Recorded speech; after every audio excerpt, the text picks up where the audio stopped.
Welcome to I plus daily current affairs. ഇന്ന് 2026 ഫെബ്രുവരി 26. ഇന്നത്തെ പ്രധാന ആനുകാലിക സംഭവങ്ങൾ നോക്കാം. ഐക്യരാഷ്ട്രസഭയുടെ റോഡ് സുരക്ഷയ്ക്കുള്ള ആഗോള ചാമ്പ്യനായി ക്രിക്കറ്റ് ഇതിഹാസം സച്ചിൻ ടെണ്ടുൽക്കറെ തിരഞ്ഞെടുത്തു. സുരക്ഷിതമായ റോഡുകൾക്കായി വാദിക്കുന്ന പ്രമുഖ അന്താരാഷ്ട്ര വ്യക്തികളുടെ കൂട്ടായ്മയിൽ അദ്ദേഹം പങ്കുചേർന്നു. ഹെൽമറ്റ്, സീറ്റ് ബെൽറ്റ് ഉപയോഗം, വേഗത പരിധി പാലിക്കൽ, ശ്രദ്ധ വ്യതിചലിപ്പിക്കൽ ഒഴിവാക്കൽ എന്നിവയുൾപ്പെടെ ഉത്തരവാദിത്തമുള്ള ഡ്രൈവിംഗ് ശീലങ്ങൾ അദ്ദേഹം പ്രോത്സാഹിപ്പിക്കും.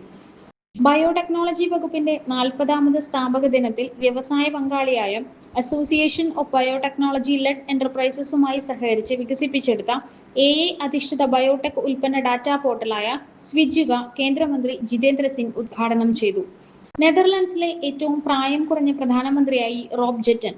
People party for freedom and democracy, Christian democratic alliances എന്നിവയുമായി ചേർന്ന് ജെറ്റൻ ഒരു മധ്യ വലതു ന്യൂനപക്ഷ സർക്കാർ രൂപീകരിച്ചാണ് പ്രധാനമന്ത്രി പദത്തിലെത്തിയത്. ഡെയിലി കറണ്ട് അഫയേഴ്സ് ലഭിക്കാൻ ഈ ചാനൽ ഇപ്പോൾ തന്നെ സബ്സ്ക്രൈബ് ചെയ്യൂ.